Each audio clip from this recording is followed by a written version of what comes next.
if you have a relative in hospital with long-term needs, quite complex needs, I would suggest that you talk to the consultant in charge of your relative's care, which really means trying to be there when they come round.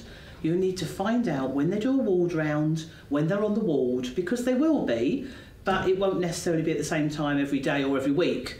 And you might need to sit there and be there when the consultant comes round, because they are a good starting point to ask about NHS Continuing Care. I'd also suggest looking for information about it, finding out where the team are based. There will be one in your area, but they may not be where you think they are. They move around themselves, and find out what their criteria are. Don't expect the nursing staff to be up to speed on what the criteria is exactly.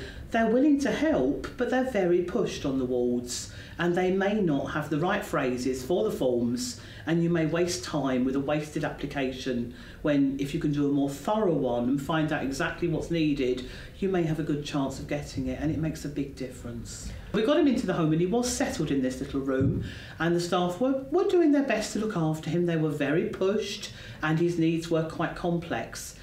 And they, at that point, said to me, did anyone suggest NHS Continuing Care? And I said, yes, we did try for that on the ward, but it was turned down.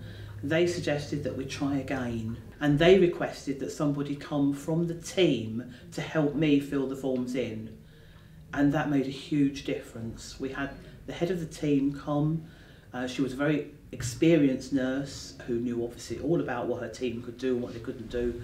And she helped me fill the boxes in, so it actually gave a more accurate picture of my father's needs. And that time we got it, which was a huge relief.